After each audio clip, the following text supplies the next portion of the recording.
नमस्कार दोस्तों, civils network channel पे आपका बहुत स्वागत है। आप सभी को दुर्गा पूजा की हार्दिक शुभकामनाएं। यहाँ इस इंटरेक्शन में हम लोग बीपीएससी के एक पेपर निबंध जो 300 मार्क्स का होता है उस पे चर्चा करने के लिए हम यहाँ उपस्थित हुए हैं। सबसे पहले यहाँ आप देख रहे होंगे निर्णायक लिखा हुआ है, तो यह पेपर बहुत ही निर्णायक भूमिका निभाता है क्योंकि ऑन एवरेज जो फाइनल सिलेक्शन की बात है, फाइनल सिलेक्शन GS1 के लिए 170 मार्क्स ऑन एवरेज, GS2 के लिए 140 मार्क्स ऑन एवरेज देखने को मिला। अब तक का ट्रेंड यही देखने को मिला है।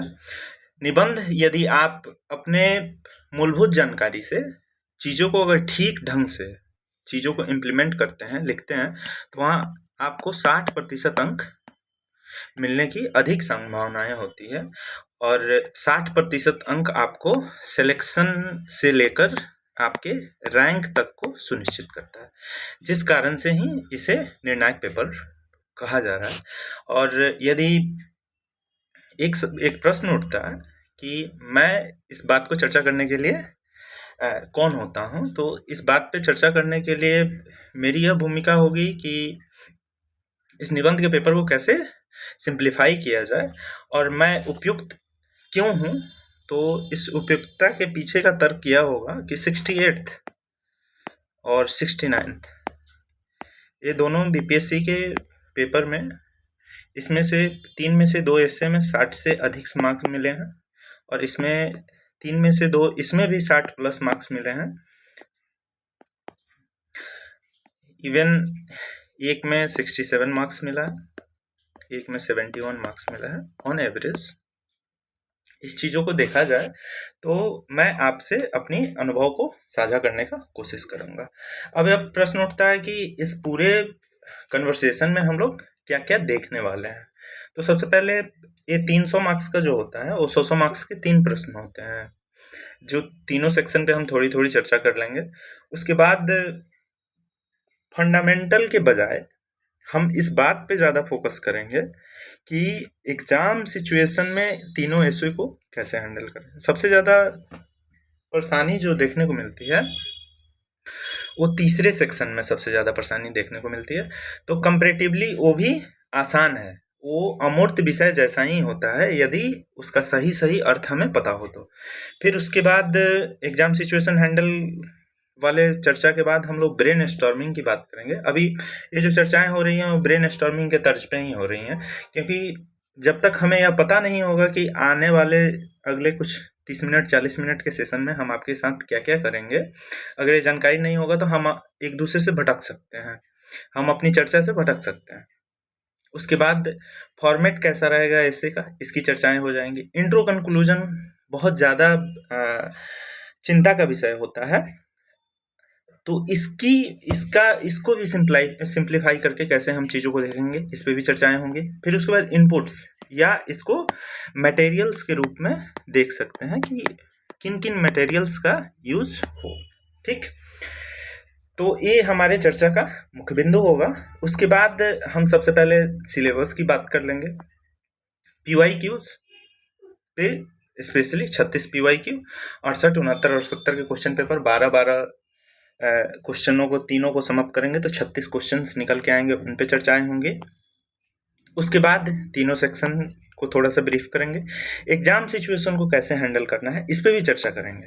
ठीक, और साथ में एग्जाम को कैसे टैकल करें उसके लिए आपको एक लाइव एग्जाम्पल, 17वीं के एग्जाम्पल का लाइव चर्चा होगी कि कैसे चीज़ों को, जैसे ये हिंदी के पेपर के साथ जनरली हमारा एग्जाम हिंदी के पेपर के साथ होता है।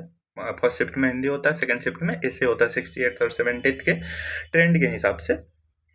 तो कैसे वहाँ सबसे पहले वार्म अप का सिचुएशन कैसे हिंदी वाले सेक्शन में आएगा, इस पे भी थोड़ी सी ब्रीफ चर्चाएं होंगी। फिर ब्रेन स्टॉर्मिंग का क्या सिचुएशन होगा, तो ये 69th के कॉपी का ब्रेन स्टॉर्मिंग है। ठीक, जिसपे 71 मार्क्स आए हुए थे ओरिजिनल एग्जाम में। फिर उसके बाद हमारा फॉर्मेटिंग कैसा हो, तो फॉर्मेटिंग जैसे बहुत सारे लोग कुछ स्पेशल सोशल इकोनॉमिक उसका पॉलिटिकल ऐसे करके लिखते हैं, कुछ लोग पेस्टल वर्क करते हैं। फिर उसके बाद एक क्वेश्चन आंसर फॉर्मेट होता है, तो कैसे चीज़ों को ठीक ढंग से किया जाए, इसका भी लाइव एग्जांपल आप देख सकते हैं कि कैसे इसका फॉर्मेटिंग किया गया है। ठीक है, ये रियल एग्जांपल के क्वेश्चन आंसर फॉर्मेटिंग करके जो लिखे गए हैं। फिर उसके बाद सबसे जो मुख्य विषय होता है कि इंट्रो और कंक्लूजन कैसा हो, उस पर हम थोड़ी सी चर्चा करेंगे। उसके बाद हमारा इनपुट्स या मटेरियल्स कैसा हो, इस पे हम विस्तार से बात कर लेंगे। ठीक, उसके बाद एसे गाइडेंस प्रोग्राम, यदि चर्चाएं समझ में आती हैं तो ऐसे गाइडेंस प्रोग्राम के तहत हम लोग आपके साथ हमारी पूरी द सिविल्स नेटवर्क की टीम कैसे चीज़ों को टैकल करेंगे, इस पे भी चर्चाएं होंगी। उसके बाद सिविल नेटवर्क चैनल के तरफ से 69 के मेंस एग्जाम से लेकर अब तक सफलतापूर्वक, जिसमें 29 विद्यार्थी पहली बार आए थे, उसमें से हमने सफलतापूर्वक उस बैच को समाप्त भी किया था। 69th हो, 70th का तो रिजल्ट भी आने वाला है। फिर उसके बाद इसके अंतर्गत हम लोग सेक्शनल और फुल लेंथ टेस्ट की बात भी चर्चा कर लेंगे विस्तार से। और एक बहुत अच्छा initiative 30 days 30 stories telling anecdote के तौर पे लाया जा रहा है सिविल्स नेटवर्क चैनल की तरफ से। इस पे भी थोड़ी चर्चाएं कर लेंगे। तो ये रहा हमारे पूरे चर्चा के विषय का बात। अब हम लोग सीधे आते हैं कि अब इन पे विस्तार से हम लोग चर्चाएं कर लेते हैं। सिलेबस क्या होता है, तो सिलेबस जनरली सिलेबस में देखिएगा तो सिलेबस का मुख्य बात होता है कि आपसे जो एग्जामिनर हैं, जो एग्जाम कंट्रोल कराने वाले लोग हैं, वो आपसे क्या मांगते हैं। तो सिलेबस में यदि हम मोटे तौर पे बात करें तो हमारा सिलेबस जो होना चाहिए, सिलेबस की क्लैरिटी होनी चाहिए कि हमारा जो निबंध हो वो विषय पर केंद्रित हो।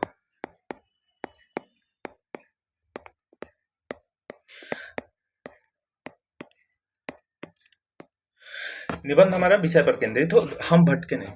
चीज कभी भी आप विषय पर केंद्रित, कभी भी यदि आप जो इसे पूछा जा रहा है उससे यदि आप बाहर जाएंगे, ठीक, तो हमेशा कम नंबर आने की संभावना होती है। तो हमेशा इसके लिए ब्रेनस्टॉर्मिंग बहुत ज़्यादा ज़रूरी हो जाता है। उसके बाद आप अपना निबंध सटीकता के साथ लिखेंगे, संपूर्ण लिखेंगे। जो बात आप कह रहे हैं वो कम शब्दों में कैसे संपूर्णता के साथ समाप्त करेंगे, इस बात पे ज़्यादा फोकस होनी चाहिए। हमारी जो सबसे बड़ी चीज़ है कि इस सिलेबस इस सबसे बड़ी चीज़ है कि इस निबंध को विषय पे केंद्रित रखने के लिए कैसे एक अच्छा फॉर्मेट तैयार करें कि एक दूसरे से सभी लिंक हों। ऐसा नहीं हो कि हम अभी आर्थिक बात कर रहे हैं, फिर उसके बाद अचानक से कोई ऐतिहासिक बात आए, ऐतिहासिक बात कर दिए, फिर से हमें कोई आर्थिक बातें याद आई, राजनीतिक बातें याद आई। ऐसा नहीं होना चाहिए। हर एक दूसरे से अलाइन होना चाहिए, हर एक दूसरे से। ऐसा नहीं हो कि कुछ भी रैंडम लिखते जा रहे हैं। तो सबसे मुख्य चीज़ें होती हैं जो हमारा निबंध विषय पर केंद्रित हो, सटीकता से लिखा जाए और चीज़ें जो आप कहना चाह रहे हैं वो संपूर्ण हो। कम शब्दों में संपूर्ण बातों को लिखने का कोशिश करें। जनरली बीपीएससी में 700 से 800 शब्दों में लिखने को कहा जाता है। इसको भी कैसे मैनेज करें एग्जाम टाइम में, इसको हम लोग आगे चर्चा कर लेंगे। ठीक, फॉर्मेटिंग पे स्पेशली आगे हम लोग चर्चा कर लेंगे। ठीक, अब सवाल उठता है सिलेबस के बाद कि क्वेश्चंस कहाँ से आए। तो इसका सबसे अच्छा तरीका है कि हमारे हाथ में 68, 69 और 70 के सवाल तो जरूर हैं। ठीक, साथ में यूपीएससी PYQ पिछले 3 से 4 वर्षों का सवाल रखें और मुख्य फोकस होना चाहिए इस पे, क्योंकि इसी ट्रेंड पे सवाल आते रहते हैं। ठीक, एग्जाम निबंध के एग्जाम में एक बात क्लियर है कि आप 1000 ऐसे पढ़ के जाएंगे, वहाँ आएगा 1000 एकवा ऐसे। तो सबसे बड़ी चीज़ है कि कैसे सिचुएशन को हैंडल करना है, कैसे किसी भी ऐसे को टैकल करना है, इसका हमारे पास वो आ जाना चाहिए कैपेबिलिटी, ताकि कोई भी ऐसे पूछे तो उसको एग्जाम के सिचुएशन में कैसे चीज़ों को हैंडल करें। पीवाई क्यू में देखेंगे तो आप यदि इस पे नज़र डालेंगे तो पीवाई क्यू जनरली हमारे पास 12x3 यानी कुल 36 पीवाई क्यू हमारे पास अवेलेबल है, जिन्हें 3 सेक्शंस में देखा जाएगा। ठीक, इन तीनों सेक्शंस पे चर्चा करने के लिए हम आपसे अगर पहली सेक्शन 1 की बात करें,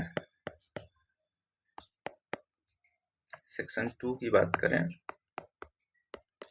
तो ये जनरली इसमें बाइफर्केशन, देखिए बाइफर्केशन पहले हुआ करता था। जैसे 68th का पेपर देखेंगे तो 68th के पेपर में सेक्शन 1 में सामान्यतः अमूर्त विषय यानी फिलोसफिकल टॉपिक आए थे। जैसे 68th का क्वेश्चन था कि जंगल किसी अन्य द्वारा बीज फेंकने का इंतजार नहीं करते हैं, वे अपना पेड़ स्वयं तैयार करते हैं।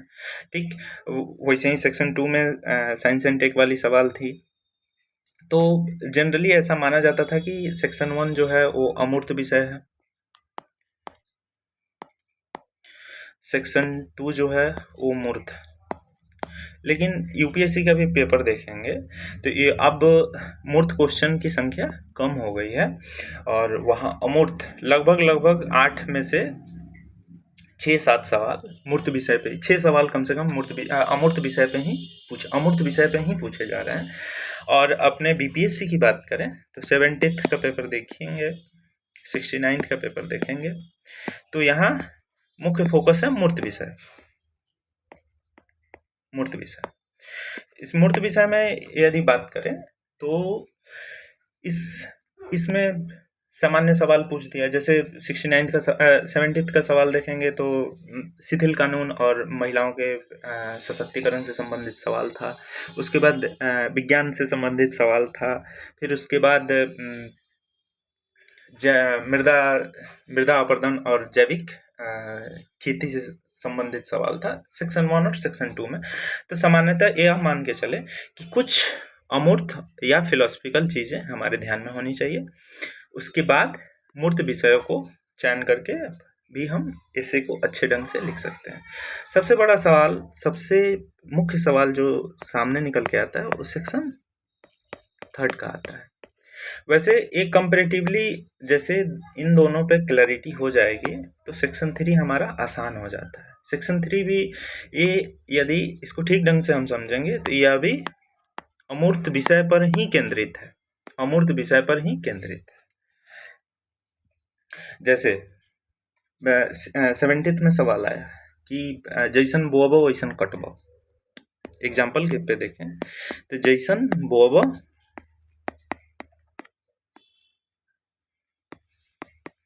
वैसन कटब।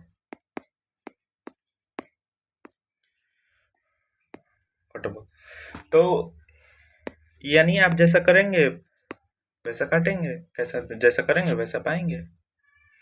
सीधा ये अमूर्त विषय ही है। एक चीज जो इसमें सबसे ज्यादा रिक्वायर्ड होता है कि उसका अर्थ समझ रहे हैं या नहीं, इसका अर्थ समझना बहुत ज़्यादा जरूरी है। जैसे ही हम सेक्शन 3 वाले का अर्थ समझेंगे, हमारा फॉर्मेट सेक्शन 1 या सेक्शन 2 जैसा हमारी इच्छा, जिसमें हम ज़्यादा कंफर्टेबल हो वैसे सेक्शन 3 को डील कर सकते हैं। सामान्यतः सेक्शन 3 में यदि बात करें तो भोजपुरी,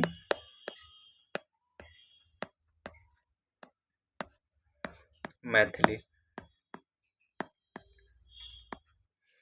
और कुछ एक बार मगही का भी सवाल आया हुआ है। ये दोनों ज़्यादा डोमिनेट करते हैं, भोजपुरी और मैथिली। तो इनका भी कंपाइलेशन इनपुट्स में जब हम बात करेंगे तो इनका भी कंपाइलेशन अवेलेबल है।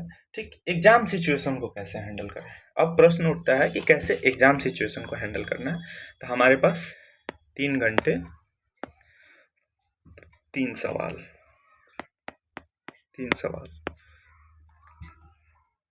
कभी भी ध्यान रखेंगे कि कभी भी जो हमारा टाइम का हो 1 आवर वन आवर के फॉर्मेट में ही जाना है। इसके पीछे, ये बात कहने के पीछे का कारण है कि यदि आप किसी एक में 75 मिनट यानी सवा घंटा लगा के आप लिख लेते हैं, ठीक, तो मानते हैं कि यहाँ आपको 65 मार्क्स मिल जाता है, 65 मार्क्स, ठीक। 1 आवर 60 मिनट्स में जो दूसरा लिखेंगे वहाँ मान लेते हैं कि आइडियली आपको 60 मार्क्स मिल गए, ठीक। लेकिन जो 45 मार्क्स वाला है, 45 मिनट्स वाला है, 45 मिनट्स, उसमें आप मात्र 45 मिनट में यदि ब्रेन स्टॉर्मिंग करने के बाद मात्र आपके पास 30 से 35 मिनट समय बचेगा। यदि इसमें आपका मार्क्स कंप्रोमाइज हुआ, यदि आपको 48 या 50 मार्क्स मिलते हैं, तो आपका ओवरऑल नुकसान हो जाएगा, ओवरऑल नुकसान। मात्र यहाँ 5 नंबर का बढ़ोतरी हुआ है ज़्यादा समय लगाने से, लेकिन यहाँ 10 से 12 मार्क्स का ग्रॉस लॉस हुआ है, ठीक। तो ओवरऑल आप -7 मार्क्स में पाए जाएंगे। तो इस चीज़ को ध्यान रखना है कि जो हमारा फॉर्मेट हो वो 1 आवर 1 आवर 1 आवर पे डिस्ट्रीब्यूट हो। हाँ, वाटर टाइट इस पे बात नहीं हो सकती है, लेकिन ये एक पहले वाले में मान सकते हैं कि 5 मिनट फ्लक्चुएट कर जाए, पहले वाले में 5 मिनट फ्लक्चुएट कर सकता है, लेकिन आपको अगले दोनों एसे में उस चीज़ को, उस गैप को भर लेना होगा, तभी जाके बैलेंस्ड बन पाएगा। क्योंकि हमारा टारगेट 60x3 पे फोकस है कि हमें कुल 180 के अराउंड, 180 मार्क्स के अराउंड आए। ये ऐसा नहीं हो कि हमें किसी में 65 मिल जाए, किसी में 60 मिल जाए और किसी में 48 और 50 के आसपास अटक जाए, तो हमारा ये जो 180 का टारगेट है ये कंप्रोमाइज़ हो जाएगा। तो इस बात पे ज़्यादा फोकस करना है। अब आते हैं एग्ज़ाम सिचुएशन को कैसे हैंडल करें। तो एक एसे लिखने के लिए हमें 60 मिनट्स का समय है। एक 60 मिनट को अगर व्यवहारिक तौर पे बांटेंगे तो हमारा ये, अब इसके लिए पहले से अभ्यास की ज़्यादा ज़रूरत होगी। जैसे हमने आपसे बताया कि यदि आप 1000 ऐसे लिखेंगे तो एग्ज़ाम हॉल में 1001वां ऐसे मिलेगा। वो 1000 ऐसे का इससे कोई लेना देना नहीं होगा। लेकिन जो हमने 1000 ऐसे पे अपने अनुभव को, अपने पूरे के पूरे मेहनत को, फॉर्मेट को, वो चीज़ें जो हमने तैयार की है, उसका रिफ्लेक्शन जो हम ऐसे लिख रहे होंगे 3 ऐसे, उसमें दिखाई पड़ेगा। तो आते हैं सबसे पहले 60 मिनट को डिस्ट्रीब्यूट कर लेते हैं। 60 मिनट के डिस्ट्रीब्यूशन की बात करें तो एक जनरल फॉर्मेट जो देखने को मिलता है कि हैंडराइटिंग के साथ, एक अच्छे हैंडराइटिंग के साथ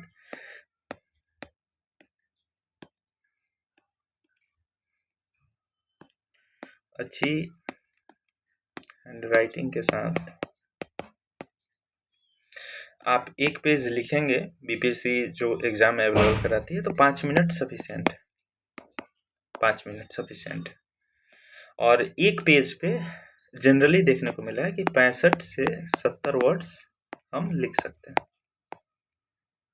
65 से 70 वर्ड लिख सकते हैं। तो यदि हम 50 मिनट लिखें तो लगभग 650 प्लस वर्ड्स हम लिख चुके होंगे, यानी 10 पेज 650 वर्ड। तो हमारा जो 50 मिनट होगा वो 10 पेज 650 वर्ड। ये पूरे के पूरे प्रैक्टिकल बातें बताई जा रही हैं। एक ऐसा नहीं है कि जिसे एग्ज़ाम हॉल में फील नहीं किया हुआ, ये एग्ज़ाम हॉल में इम्प्लीमेंटेड है, ठीक। अब बचे हुए 10 मिनट, ये 10 मिनट बहुत ज़्यादा इम्पोर्टेंट है। ये 10 मिनट हमारा ब्रेन स्टॉर्म,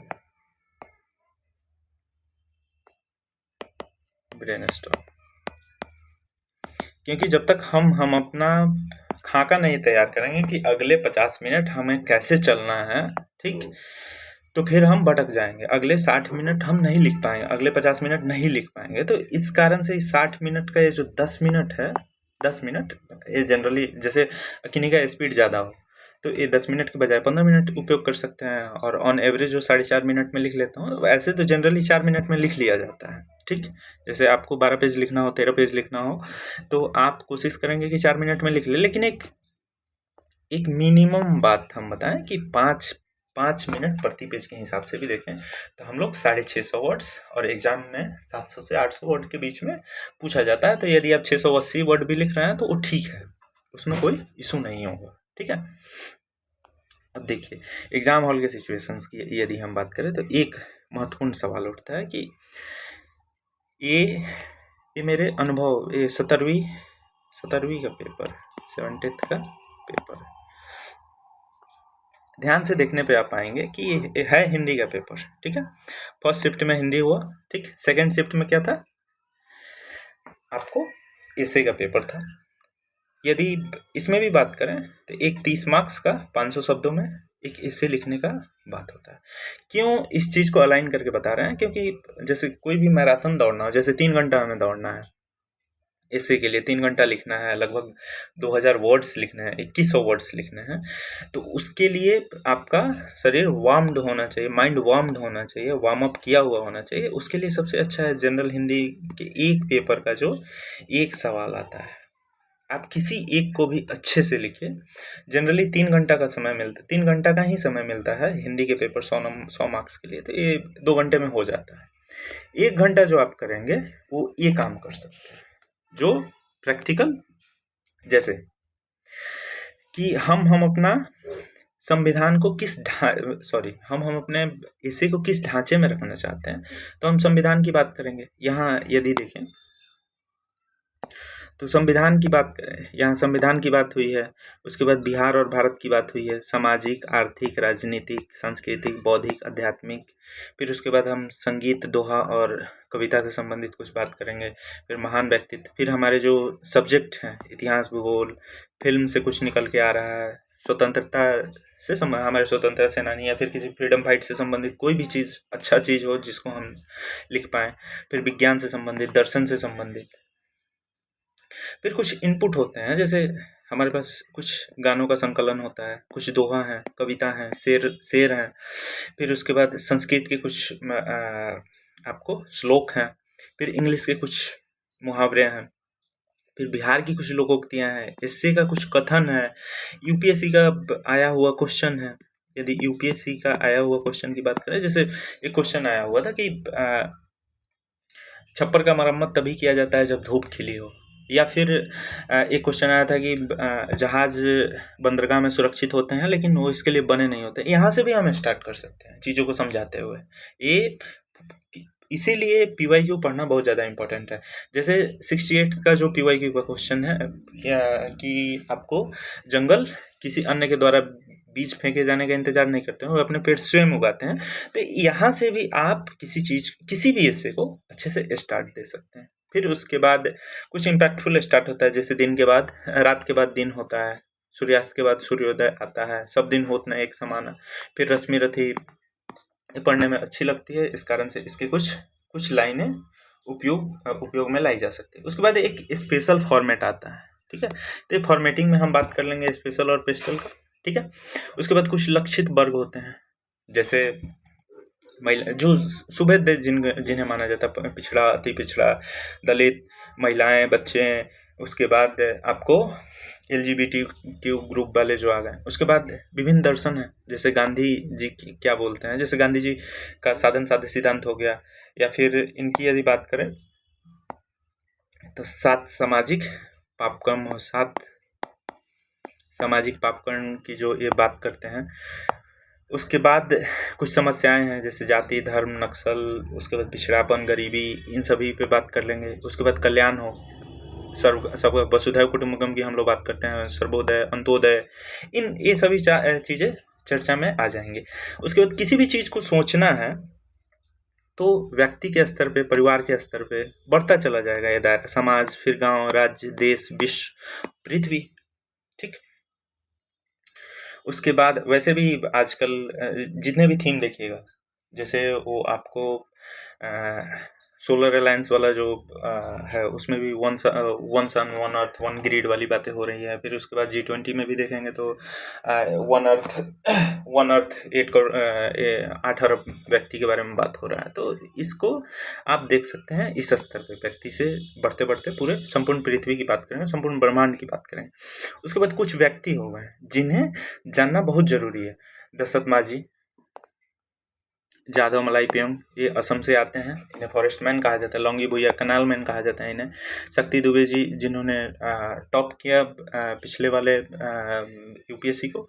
उसके बाद ईरा सिंघल, 2014 या 15 की टॉपर रही हुई हैं। विभिन्न फिजिकल डिसेबिलिटीज़ के बाद भी स्पेशल कैपेबिलिटीज़ के साथ इन्होंने इस एग्ज़ाम को टॉप किया है। फिर पामे आर्मस्ट्रांग आते हैं।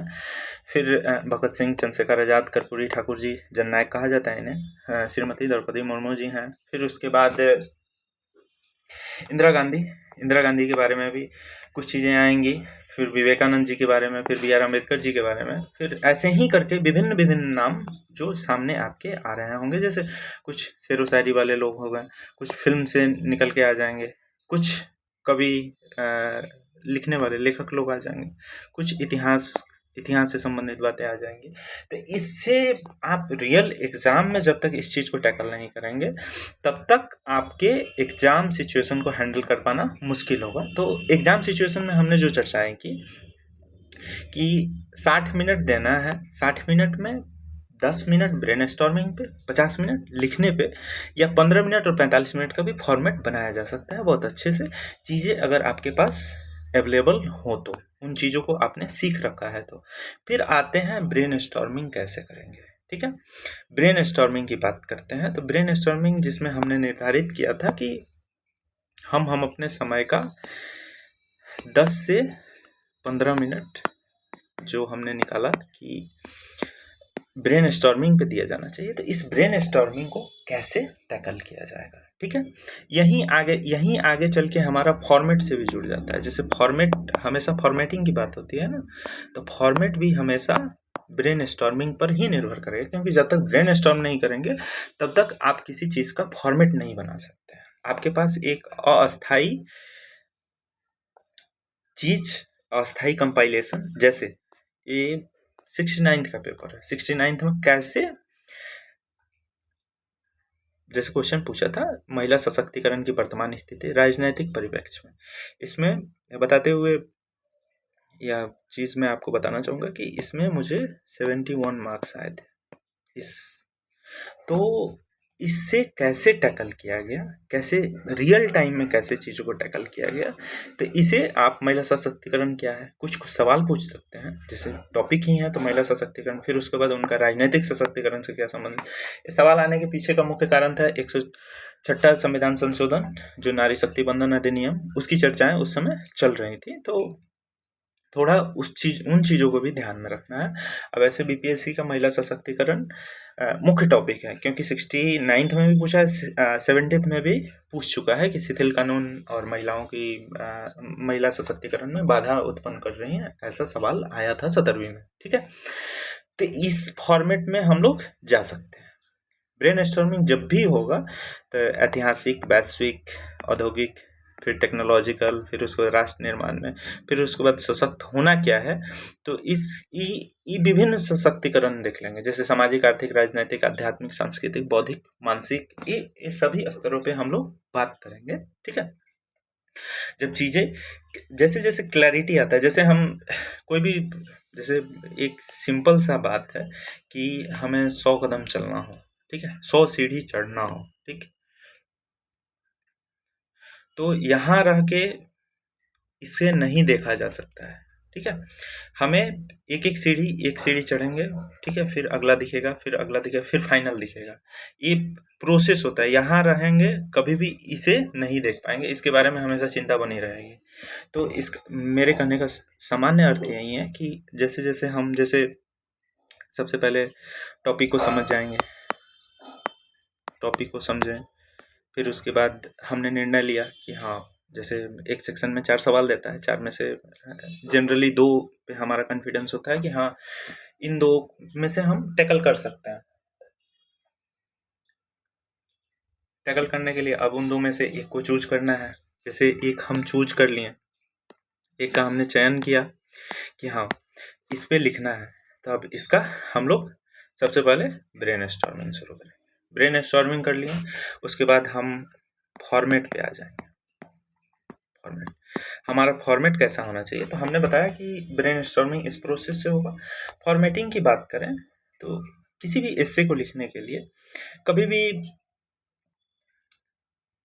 इंट्रो और कंक्लूजन को रियल टाइम में गौन रखा जाता है, क्योंकि जैसे ही 10 से 15 मिनट हम ब्रेन स्टॉर्म करेंगे, हमारे दिमाग, हमारा जो कनेक्टिविटी होगा, हमारा जो न्यूरल फंक्शन होगा,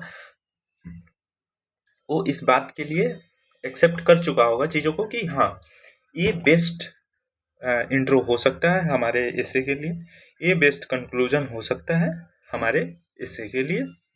तो कभी भी हमारे फॉर्मेटिंग पे ध्यान देना चाहिए। जैसे पूर्व के यूपीएससी में या बीपीएससी में सफल अभ्यर्थियों की बात करेंगे तो वो जनरली देखेंगे, ये आप सभी को भी पता होगा, जैसे एक स्पेशल,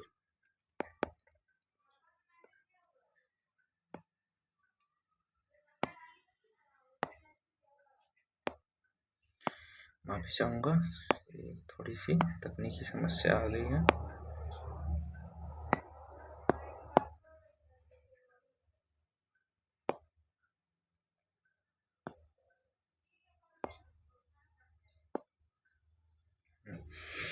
स्पेशल, ठीक है, या फिर पिस्टल, इसी को पिस्टल,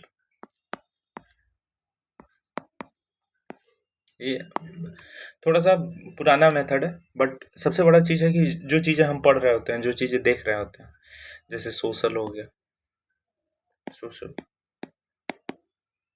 सामाजिक, फिर उसके बाद पॉलिटिकल यानी राजनीतिक, फिर आर्थिक, या इसको एनवायरमेंटल कर सकते हैं तो पर्यावरणीय भी देख सकते हैं, पर्यावरणीय, फिर सी फॉर कल्चरल यानी सांस्कृतिक, फिर आई से इंस्टीट्यूशनल देख सकते हैं यानी संस्थान, हमारा कार्यपालिका, विधायिका, न्यायपालिका से संबंधित बातें हो सकती हैं। फिर ए से एडमिनिस्ट्रेशन की बात कर सकते हैं, फिर उसके बाद एल से लीगल जा सकते हैं आप, ठीक है, वैधानिक चीज़ें, ठीक है। फिर पेस्टल में वही चीज़ें आ जाएंगी, वही फॉर्मेट आ जाएगा। तो ये बात बताने के पीछे का कारण है कि हमारा फॉर्मेट जो है वो आपको इन जनरल सामाजिक, आर्थिक, राजनीतिक, आध्यात्मिक, मानसिक, बौद्धिक, पर्यावरणीय, फिर उसके बाद समावेशी, इन सभी चीज़ों पर फोकस्ड होना चाहिए।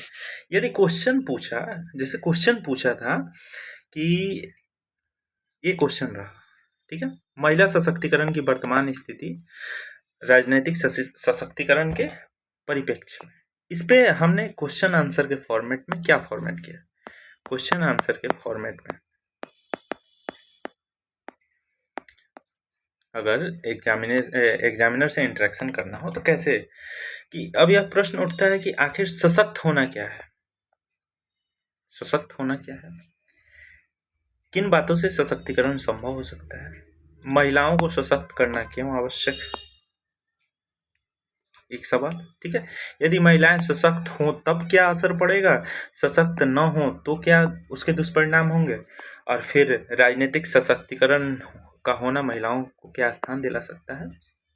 हालांकि इस पे राजनीतिक सशक्तिकरण से संबंधित एक दो सवाल और पूछे जा सकते थे, ठीक है। जैसे जैसे चीज़ें, जैसे 69th के कंपैरिजन में 70th 71 तैयारी धीरे धीरे ये लॉन्ग प्रोसेस, लॉन्ग जर्नी है, ठीक है।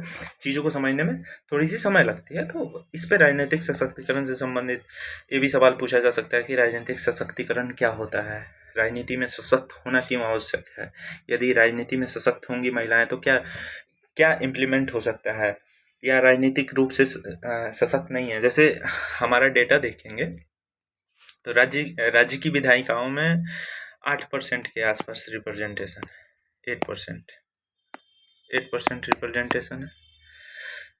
उसके बाद यदि लोकसभा में देखेंगे तो 14% के आसपास, वैश्विक देखेंगे तो 26% वैश्विक स्तर। भारत तो लैग कर रहा है ना, 12% से लैग कर रहा है। इवन अब तो 33% वाली बातें आ गई हैं, तो अब हमारी जो PRI पंचायती राज व्यवस्था में जो स्थिति है वैसी स्थिति हो जाएंगी, लेकिन अभी हमारी स्थिति 14% संसद के स्तर पे, 8% राज्य विधायिकाओं में है। तो इससे संबंधित सवाल आया था। तो क्वेश्चन आंसर के फॉर्मेट में भी हम चीज़ों को लिख सकते हैं। अब इस पे आते हैं कि फॉर्मेटिंग की बात कर रहे थे कि जैसे ब्रेन स्टॉर्मिंग हुआ, ब्रेन स्टॉर्मिंग के बाद हम लोग अपना खाका तैयार करेंगे कि चीज़ें जैसे सामाजिक स्तर पे बात करें तो सामाजिक स्तर पे, फिर राजनैतिक स्तर पे, वहीं दूसरा पहलू देखें तो कभी भी जैसे कुछ कनेक्टिंग चीज़ें होती हैं, कुछ कनेक्ट करने वाली बातें होती हैं। यद्यपि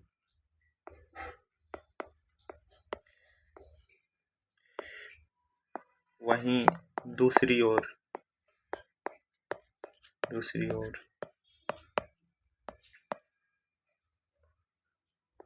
हालांकि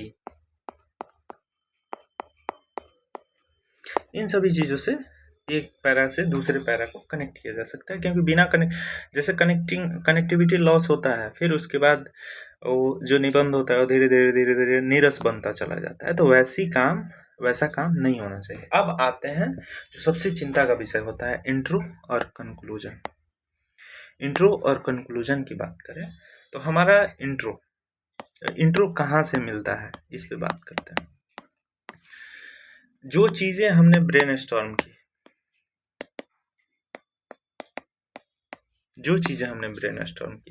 इस ब्रेनस्टॉर्म में हमने पाया कि हमारा कुछ कविताएं, कुछ मुहावरे,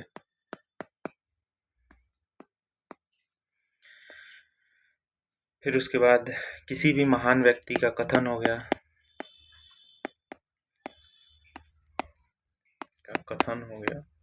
यहाँ से शुरू किया जा सकता है, या हमारा एनेक्डोट हो गया, छोटी कहानियाँ, एनेक्डोट छोटी कहानियों को कहा जाता है।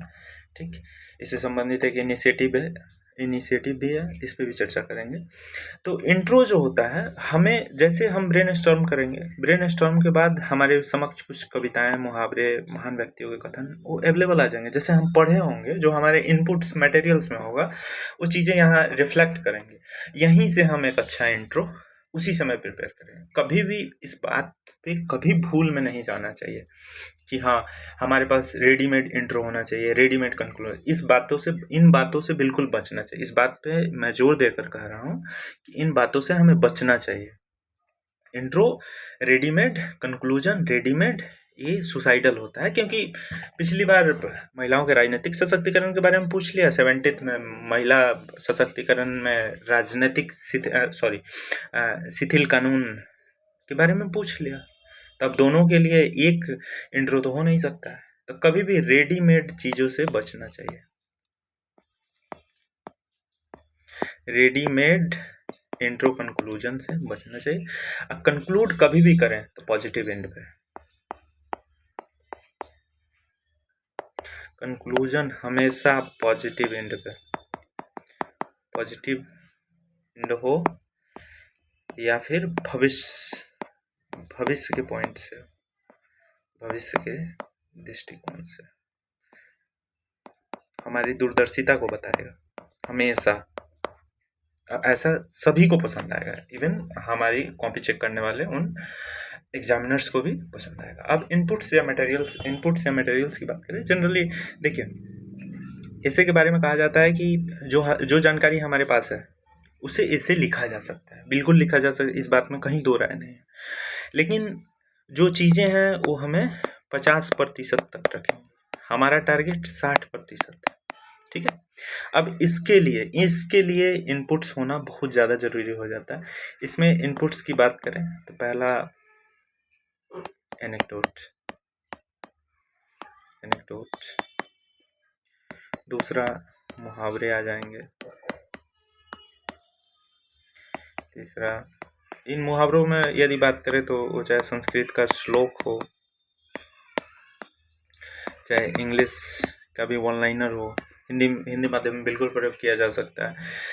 फिर उसके बाद क्योंकि इंग्लिश में मैंने सर्वपल्ली राधाकृष्णन का वो give me a good mother I will give you great nation, ये मैंने यूज किया था, तो ये यूज किया जा सकता है। फिर उसके एनेक्डोट हो गया, मुहावरे हो गए। उसके बाद तीसरे की बात करें तो हमारे पास कोई भी संगीत का 2 अच्छे पंक्ति होगा, जैसे किसी की मुस्कुराहटों पे हो निसार, किसी का दर्द मिल सके तो ले उधार, ऐसा वाला सिचुएशन वहाँ अच्छी चीज़ों को इंक्लूड किया जा सकता है। तो संगीत का रेफरेंस आप दे सकते हैं। फिर उसके बाद दोहा होगा। दोहा तो बिल्कुल याद रखना चाहिए, कुछ रहीम जी के, कबीरदास जी के, इन लोगों के दोहा चीज़ें याद होनी चाहिए। फिर उसके बाद कुछ महान व्यक्ति हुए हैं उनका, जैसे गांधी जी, नानक,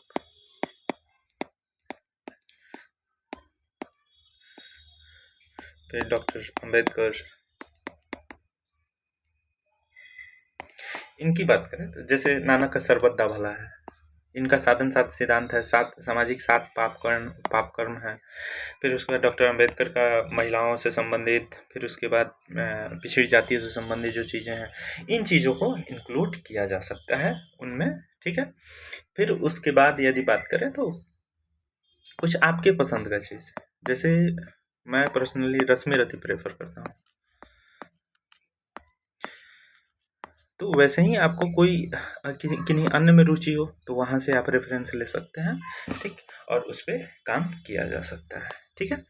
तो ये थी हमारी इनपुट्स या मटेरियल से संबंधित बातें। और हाँ, साथ में जो सबसे महत्वपूर्ण, जिस पे सेक्शन 3 हमेशा, चूँकि सेक्शन 3 है, हमेशा छूट जाता है याद से आपको, इसमें जो मार्केट में 100 के आसपास चल रहे हैं, 100 या 120 लोकोक्तियों का जो कंपाइलेशन है, उसके अलावे लगभग 35 से 40 अच्छे भोजपुरी और मैथिली की मुहावरों का अर्थ, उनका एग्जाम्पल सहित, ठीक है, इनका कंपाइलेशन अवेलेबल है, ठीक है, जिन्हें आप पढ़ें, जिन्हें आप समझें, तो डायरेक्टली बेनिफिट में रह सकते हैं। उसमें सिर्फ अर्थ को समझना होता है, बाकी चीज़ें वैसे ही सेक्शन 1 और सेक्शन 2 की तरह डील करनी होती है।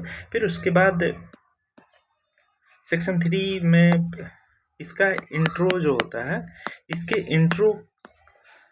इंट्रो का पैटर्न होता है, एक पैटर्न, इसके इंट्रो का पैटर्न होता है, ठीक है, जिसमें लोकोक्ति के महत्व को बताया जाता है, लोकोक्ति के महत्व को दर्शाया जाता है। तो चूंकि ये हम लोगों का पहला इंट्रैक्शन है, तो आगे के इंट्रैक्शन में हम लोग इस पर डिटेल में चर्चा करेंगे, ठीक है। ये रहे मटेरियल्स और इनपुट्स की बातें जो हमारे गाइडेंस प्रोग्राम में आपको अवेलेबल कराई जाएंगी, ठीक है। इसी गाइडेंस प्रोग्राम की यदि बात करें, जितनी चर्चाएं हुई वो चीज़ें, यदि आप ये सभी चीज़ें आपके पास रेडीमेड है, जैसे रेडीमेड इन द सेंस आपके अनुभव के आधार पर कि एनेक्डोट है, मुहावरे हैं, संगीत है, कुछ महान व्यक्तियों के जो दर्शन हैं, या फिर उनके जो कथन हैं, या फिर जिस क्षेत्र को टारगेट कर रहे हैं उनसे संबंधित बातें हैं, चाहे कोई भी चीज़ आपको जो अच्छी लग रही हो, ठीक है, जैसे रस्मी रथी हो गया।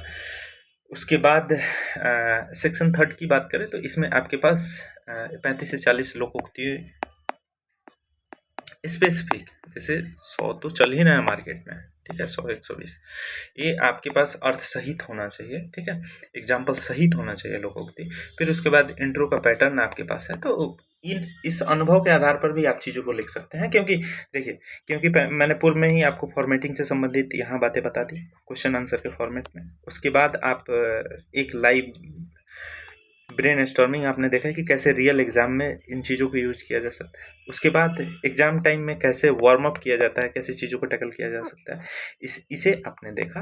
बाकी अन्य ये जो 45 मिनट की चर्चाएं हैं, इसके आधार पर आप आराम से इसे को हैंडल कर सकते हैं, और पूर्ण विश्वास के साथ यह बोला जा सकता है कि 60% अंक, कभी भी अधिक नहीं और ना ही कम, 175 मार्क्स अप्रॉक्स लाना उचित होगा, और इसे प्राप्त किया जा सकता है। ये कोई बड़ी मतलब बड़ा विषय नहीं है।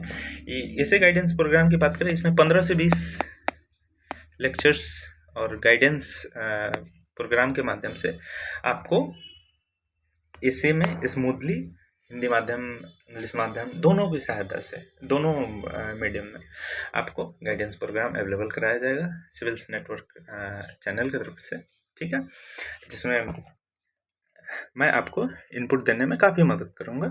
हाँ, एक चीज़ें जो छूट गई, जैसे यहाँ आपको हम बता दें कि इसमें एक संपादकीय आता है, इसका भी कलेक्शन 70 से 80 संपादकीय 1 पेज का होता है आपको योजना कुरुक्षेत्र का, ठीक है। इसका भी 70 से 80 कंपाइलेशन अवेलेबल है, ठीक है, जिसे आप एक पेज पढ़ेंगे कैसे उस टॉपिक पे, जैसे कुरुक्षेत्र में योजना में कभी आता है ग्रामीण खेल हो गया या फिर पर्यावरण से संबंधित बातें हो गई, तो ये आपको उसमें एक पेज में कैसे चीज़ों को कंपाइल किया गया, पूरे जो 8-10 चैप्टर में बातें होती हैं, तो ये संपादकीय एक अच्छे निबंध को कैसे फॉर्मेटिंग किया जाए, इसके लिए बहुत इंपॉर्टेंट होता है। तो ये भी चीज़ें आपको अवेलेबल कराया जाएगा। इसी गाइडेंस प्रोग्राम में आपको पूरे के पूरे इनपुट्स हैंड रिटन फॉर्म में, उसके बाद आपको इनपुट्स के साथ साथ 15 से 20 वीडियोस, उसके बाद पर्सनल गाइडेंस,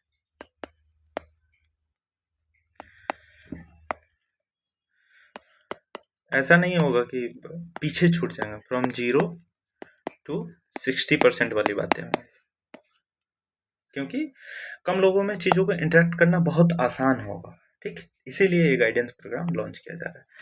कुछ ये सेशन यहीं, ऐसे वाली सेशन यहीं समाप्त होती है। कुछ महत्वपूर्ण जानकारियाँ 69th बीपीएससी मेंस से सिविल्स नेटवर्क चैनल की टीम, हमारी टीम बहुत अच्छे ढंग से टेस्ट सीरीज ला रही हैं, जिसमें सेक्शनल और फुल एंड टेस्ट सीरीज। इसकी विशेषताएं हैं कि आपको क्वेश्चंस जो होंगे पीवाईक्यू प्लस एग्जाम ओरिएंटेड,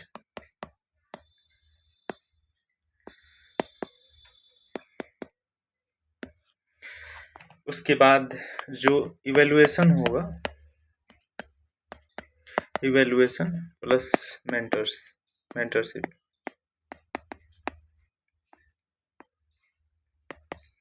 इसका रिस्पांस बहुत अच्छा रहा है पिछले 2 प्रयासों में, 69th और 70th में। तो इस बार भी 71st में भी हमारा टारगेट